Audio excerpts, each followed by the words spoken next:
Hi, my name is Kalif Purce, and this is my Capstone project. It is a smart restroom concept.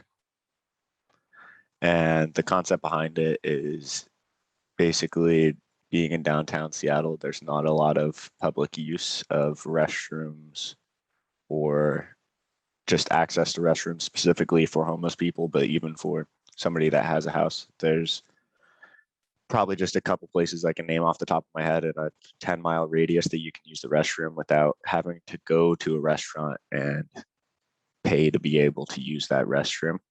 So I created this simply for that, to make it more accessible for specifically homeless people, but for everybody, because the biggest thing that businesses always say is they cannot monitor the restroom or know when something's broken without hiring a third party to go in and check that a couple times a day or a couple times a week, or having an employee do it. So that's the whole idea behind this.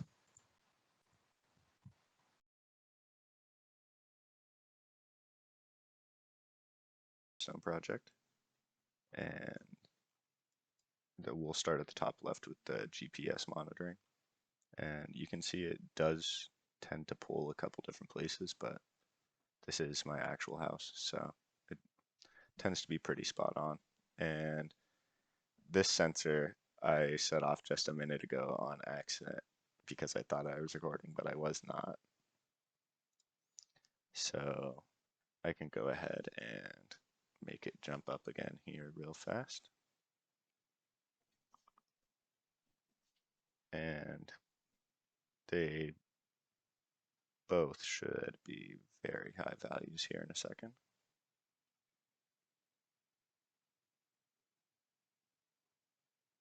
There we go.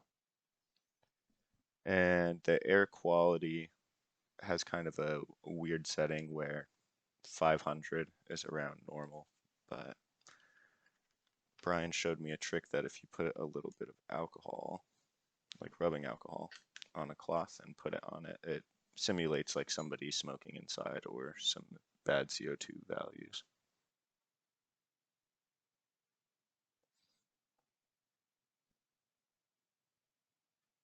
Yeah, as you can see, it shoots up to over 1,000, which I have that sensor, the air quality sensor, and this object detection set to turn on the relay that would turn on the fan inside of the restroom. And next we'll do the object detection. So currently waving my hand in front of it. And in just a second, it should shoot to around 3,000, which is the general range of where I found it reads whenever a person is in front of it. There we go. And yeah, that's basically my dashboard layout.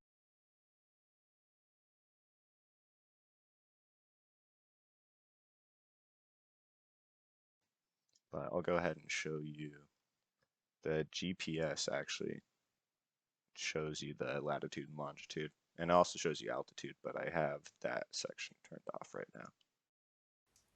This is my video layout for my capstone project, and I simply wanted to make this video just so you could see what everything would look like laid out in an actual bathroom. And I built this project for the homeless population in public use, so it would obviously look a lot different in an actual public area, but we'll start over here with the servo motor, which I use as a lock, and it's running into there, but it's currently disconnected, but I have it set to at 1 p.m. currently. It pushes out like that and would lock the door. And down here, I have a fan connected to a relay connected to the wall that when the occupancy sensor or the air quality sensor detect either a person walking through or bad air quality, the fan automatically kicks on. And a couple of the sensors I tried to hide pretty well. Like there's the air quality sensor, just so if somebody was smoking, they wouldn't know that it's there, but it would still be detectable without somebody knowing about it. And the occupancy sensor I actually have hidden down here directly across from the door. So if you were to walk in, you might not notice it, but it would definitely notice you. And the water sensors, I have one set right here on the pipe in between the wall leading into the toilet. I have one set as a toilet sensor, and the other one I have set as a sink sensor right there. So if there's a leak coming down from the pipes or getting pushed up through this water tube, that would be detected there. And so the GPS and the actual argon, I didn't really know a good place to put it because it would more than likely be on a battery pack. So I didn't know if I should put it in like a cabinet or have it embedded actually in a wall. So I have it hidden in a little drawer here for now. And the last piece is the OLED display, but I actually don't have it connected to anything right now just because the only function for it at this point is it displays the GPS information and the amount of satellites that it's picking up just so I know what exactly is being read out and making like double checking with my dashboard to make sure that it's relevant information and that it's actually picking up the correct location. I wanted to show an example of each piece working individually, and if you noticed, the servo motor unlocked because I have it set to unlock after 1 p.m. And the occupancy sensor is currently reading 3800 because I'm moving around in front of it. And that is connected to the relay and the fan.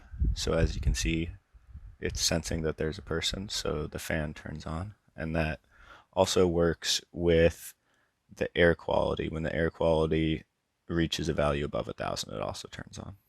And for the second part, I wanted to showcase the air quality sensors and the water sensors. And I know I showed the values on the dashboard, but it's a lot easier, at least for me, to see the actual piece being used and then to see it change on the dashboard. So the sink and the toilet water sensors are at 6 and 3 respectively. And I'll go ahead, place them in a little bit of water. And the value should update here in close to 10 seconds. And they're never exactly the same, but they're usually close enough that you can tell a substantial difference. Last but not least, I'm going to show the air quality sensor.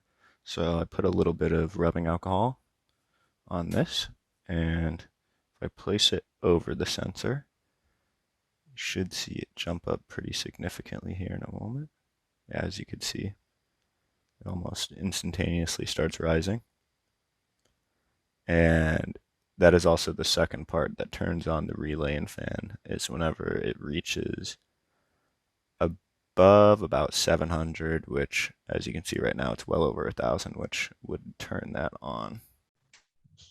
Yeah, so that was my video presentation, and I'll go back to the slides now for the challenges and solutions that I had. The first challenge that I had was soldering the actual featherboard. I did not double check, and so I soldered about 30 pins onto it, and then after double checking it with Brian, realized that they were backwards, and I had to order another one and basically just focus on coding for a couple days and testing each piece on a featherboard because I couldn't put everything together onto that one piece. Design and fluid functionality. I struggled a lot in creation of the idea and physically showing it, like in the bathroom and each piece, and it being a functional, just a functional piece, getting everything together and making sure that you could see every piece and understand how it works, but also give you an overall understanding of what it would look like was definitely challenging. The concept, it's definitely nothing groundbreaking, but I tried to take a problem that I see in the area where I live and give a possible solution to that in the best way I could come up with. Original content, there's definitely a lot of things like this. Like I've come across a couple apps that show you in the Seattle area where to find a public restroom to use. But a lot of times they haven't been updated since 2016, 2017. And they always just list like a Target or a Starbucks as a place to use the restroom. And there's been a lot of times where I will take that information and go to a Starbucks, pay for a drink, and then can't use the restroom. And same thing with a lot of downtown stores, like the downtown Target in Seattle. They just closed down their bathrooms completely to public use recently because of people overusing it. Future use and design improvements. I wanted to have a scale or some type of sensor to read the toilet paper. So that would just be another module in being able to tell from afar what is running out in your restroom. So if you're able to tell that, you could know when you need to resupply the bathroom. Same thing with that paper towel dispenser. Some type of component that uses a gyroscope or force that you could place on the inside of things, specifically like trash cans and the paper towel dispenser, just so if somebody knocks it off a wall or if somebody's trying to get inside of it, you would be able to tell that there's force being applied to it.